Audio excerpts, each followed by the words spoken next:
tuntruma hian camera kan clear ho dona kan hong dona a bom atangin he camera hi camera thar Nikon product thar ani a Nikon ina an siam thar ber ani a an siam an release na pola reilo khop maya aizol po hi September ninga inrin ni khan aron thleng ve chi a ya ma se taron thleng thei tur chune maro chu kan ramdin mun hemi hripui lenga wang hian aron thleng hara voin hi September nikwa ani a ti chuan aron thlen a thar lam zia chu kan thre thei ome ti chuan hei hi voina hian kan hong chin don amaro chu tun video hi review video ni lawa unboxing video an tiang chi deuh khan ani a kala share lok lawa enge engma ka share lawa maro chu kan honga nga ti chuan chu ta tang chuan in hemi first hand impression an ti kan hum chin ve langa chu ta alanda na chu enge nei min khoi dana kha kan clear ho tur chu ni a chumi ma chuan in aboma hian hei hi Nikon Z5 24 to 70 lens kit ani a tin hei hian 64GB le 64GB card le card reader achoma hei hi ka thi lecture company ani a lecture company hi memory card le atiang siama chuanin anda san berte jinga mi ni boka chu wang chuanin arin tlak le don ani tin a card reader poka lecture ina an siam ani a amaro chu tun truma chuan kami a card le a card reader ero khachu kan kol tel lova hei hi a camera bi ka hi kan phor don ani ta hian seal in company seal chiang takina oma an hong chin don ani ta hian enge hi Nikon service center ho sang ho omna ani a Mizoram ina kan nai ber hi chu Guwahati ni a chu ai ma chuan Kolkata khu kala ol samjok ma a voi thum vel lai chu ke po camera le thian te camera te kengin ka kal to a doran nuam khop mai ta hian Nikon ina training an nei thin khang sanga 50% discount ta tel theina tur coupon khani a tin enge dang le hi ei hi capture with nikon.in today an site pakhata in register na tur Nikon school le khami kai noi kha ani a chuan ta hian warranty card terms and condition a oma Nikon hian manufacturer warranty hi kumni an pe a chu international warranty ani a khoi muna po khovel khoi muna po ti thei ani a Mizo tena kan riat poimo deuh chu manufacturer warranty le dealers warranty hi ni a dealers warranty chu a dealer azur tu tena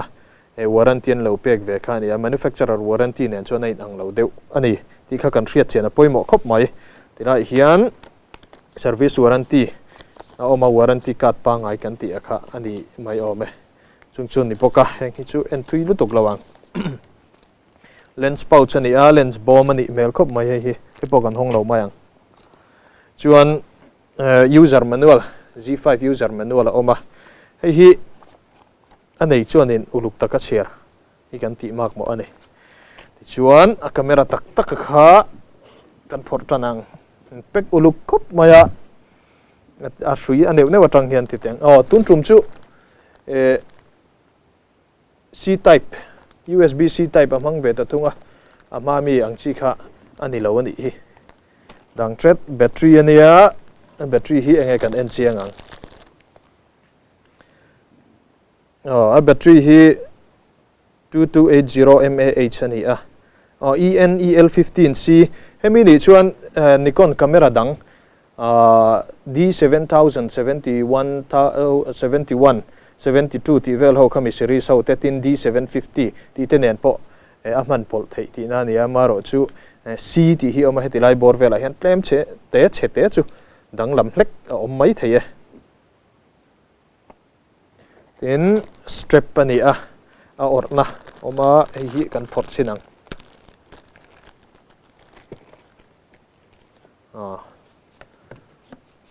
or ponom mel deuh hi ama an camera nge ni camera dang ho Nikon camera dang orna kha tlema apang ti nek nuam lo deuh kha oma hei chu dana dan mel ko mete khoi pona dana dang viau mirrorless ho big hawa hian an ron ti dang lam viau ni mai thei hi charger cable ani a heta hian charger oma charger hi MH25A ani a ti chuan ni china ka soita kang khan Nikon camera dang SLR ho DSLR ho nen khan man pol thei kha om fur don ani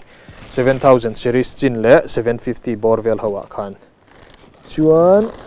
lens hood oma lens 24 to 70 ani kan ti to kha 24 to 70 hi hi po filter size hi 72 mm ani a model masadang ho nen po khana man pol de thei don ani ta hian lens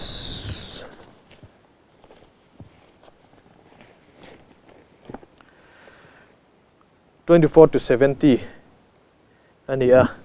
lens po anuam tok le ma lens zoom lock oma zoom lock hi mirrorless ho hian an ron da war ta dewatin engeni entry level ho pokhan 18 to 55 ti vela te pokhan an ron da thar viau to a tin hi 24 to 70 f/4 s ani a lens hi amount hi z mount hi a hran pa ni a z mount ani a chu mirrorless ho big tana an siam ani a mirrorless ni lo SLR tana SLR mandu chuan adapter te po a hran om don ani tin a camera body tak kan phorang hei hi kan nga lel ber khania eng tiang in nge tuam uluk khop mai babul repan tuam nuwa ti hian danginan tuam le a hi camera chu ni ta a hum po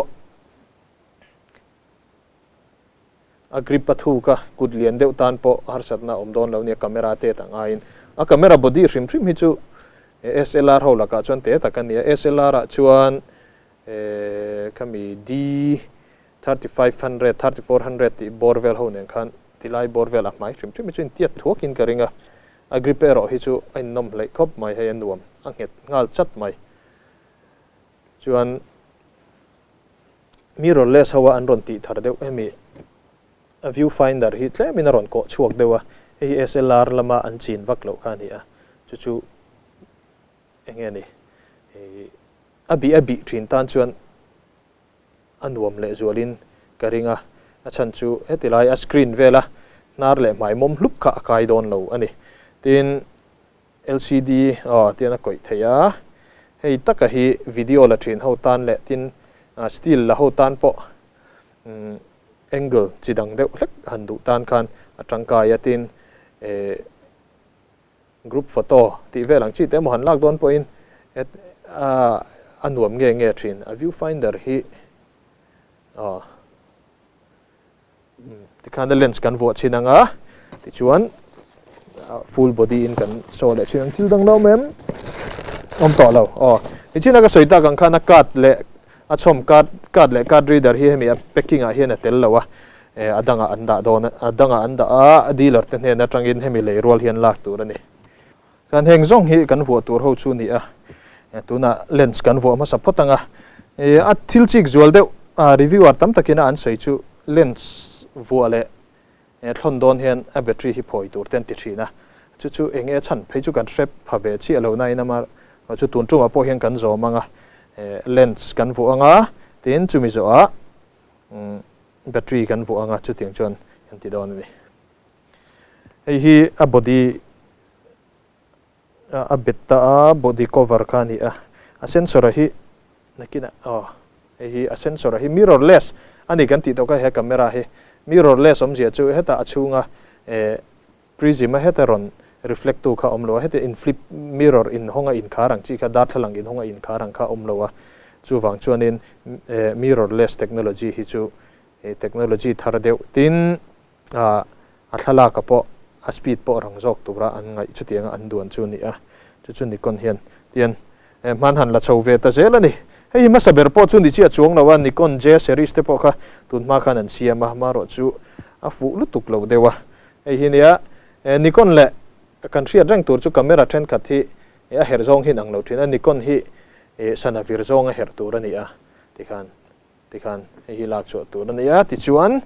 a lens mount hetila hian avara oma heta hian a body hian avara om boka kan vodong kan hi ein zona ti ein zon chata da tur ani a chuan sana vir lo zong in a her tight zong kha ani vele chi kan heranga ari khapa ti chuan man thei don ta ni tikhan a lens chu kan zawa lens hu te hi ni lens hu thi chu vuang ngei tur pon ni chong lo ma ro chu vu eta hei po hi tila hian avara oma tila hian avara tian tikhan ein lock ve tamai ni chuan battery kan vuang battery vuan hi heta noi hian oma etila kuta kan hup na noi che khan ni a tikhan ania hi a noi lama tur ania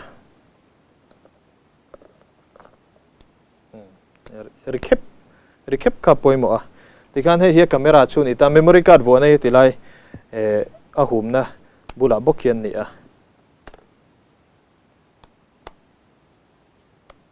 yan pani card slot thi pani oma tilai Mizo ki card one ani e tilai Mizo ki card tu ne hi chu asiam rem thaya duangin chuan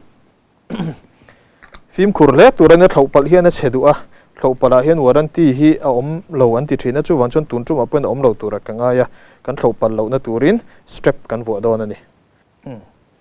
tikhan camera strap chu kan vo zawa tiana orna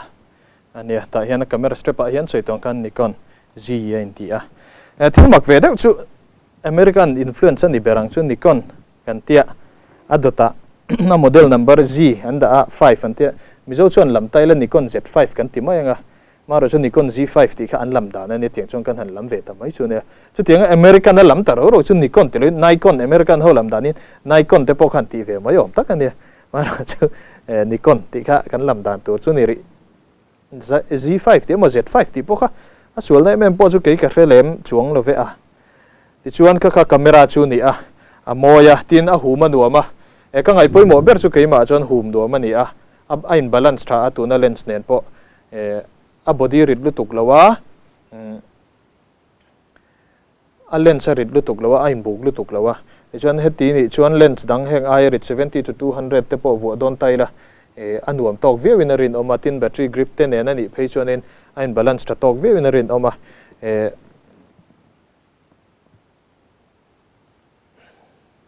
om khop mai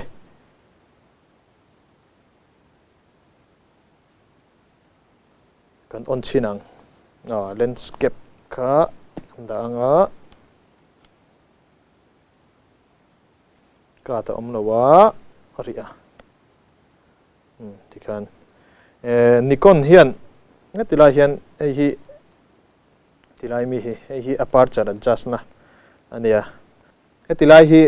joystick an ron mang le ta chi a joystick hi cursor pa ngai ai chon manan du ama hi ergonomic ti thatu ni a enge ni amang tur tan manan du ama du danin ti khan enge ni a khoi zung zung theya tin chubaka chuan atlang puya chuan a lens hemi a screen a hit touch screen sat touch shutter ang chi te poka ani tel boka ni he eng hi features lang pui chuan ya ti chuan ama hi a megapixel hi 24.5 megapixel ani a full frame body ni a sensor hi full frame ani a 35 mm ne na intiata camera tun ma roll film kan man thin ho nen khana intiat ti na ni a ti chuan chu standard ang hai pon ni a non aerial photography kan ti le khang chang chang apo khan 35 mm format in 35 mm standard in te thin ani a chu poimo tak chu ni a so tong khan tun chum chu unboxing ani a review ani lawa review tur po in tu da khan kan hong chi ani engma enge a that lo po kan thelo tin review sim hi kan thiat du chuan nakina azur tulam ten an rem ti chuanin review video te po kan da siam le tura ngai tai la tin chu ba ka chuanin tun lai chuan saprong a reviewer te pon tama en mai thein phone atang en mai thein kan neya Nikon review rin tlak tak tak zinga chuan kan riat lar vak lo katia thren katin kan soi vak ngai lo by Tom Hogan kapa website ka arin tlak khop maya amara chu hi review to ngem ka hrelawa tin chu ba ka chuan a Ken Rockwell te po hi Mizo ina kan chiar lar deuh chu nia chung ba ka chuan deep review ti velang chi ho khang ho website te po kha arin tlak khat viawa tin Nikon ambassador en tirnan Nikon ambassador ngor kan soi mai dona min kan theng chu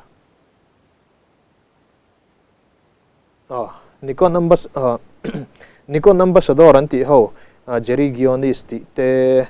le Cliff Motner ti vel te ho pon heng hi chu an emi mirrorless Z series rim hi an fakman an wo man ti chu an engeni an assignment thang apo in nei thalan ni achunga po chon an mang na sa takhop mayatin rimi alawa silent mota alak thei awang hian biakin le engemoni mun ser deu ang chia han lak kha engeni midang kan ti buai tlema chu advantage lian takani te po anti tel boka ti chon engpo ni sela chu a review rim hi chu nakina video dang le episode dang le te po kan la thlir tura ngai la tin chu baka chuan hemi steel image hi nakina kan la chinanga chu en thei turin keima bloka bambusapiens.com da te po kan tum don bok ani tin he camera hi tuna hian soi to angkhan aizola le theina oma aizola chuan Nikon dealer Coolpix Center photo house Millennium Center ground floor khan ATM bula SBI ATM bula khan le theina to stock an neya tin hemi product apo hi he camera po hi an nin phal takin tian min lo ngeni min phor chu tira sil thap kha min phor chu tira hi an dora an display le tur te poni achu wan chong kan khoi vak ngam lo deu te poni pakhat boke ti chon aman thrim hi a printed price a chuan he camera hi khonge a printed price kha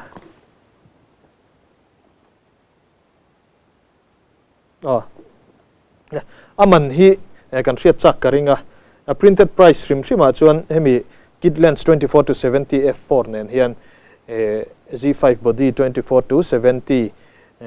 lens nen hian aman chu cheng nuai khat singa sangret zakwa somkwa panga ania chu printed price ania chuta chuan 64 GB lecture card le card reader lecture siam tho chu atela chu free gift ania tun chuma hian kami lens mount Z mount to F mount converter ang chi mokha an ronda tello lawa engpo ni se chu a printed price chu ni amaro chu thukan don danin photo house lama tanga thukan don danin camera hi tian hemi tuna noi khat singa sangret zakwa somkwa pangamana hi cheng noi khat singli in an pe thei don ani tin hemi ba ka hian hemi man thei tur Z mount 70 to 200 f by 2.8 po hi a thleng tel boka chu noi khat sing riat vel man ani chu tuna hian stock an nei sa boka ti chuan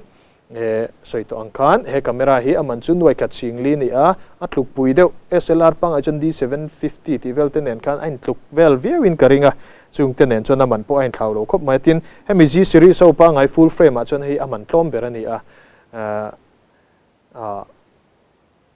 Z6 te Z7 ten en chon aman po ain thlau khop mai aman in thlau na chu ain that le yang ti ka chu kong tam taka ain that le yang ti ka chu a hriata amaro chu tuna aman nen hi chon ain phu mel viewin ka hria han hu ma tak hian a hriat deuh tang pui mai hum nuam lo deuh man to deuh hi chu om si om vak tak lo chu wang chuan tuna mi hi noi khat sing li chuanin ain phu ka ti khop mai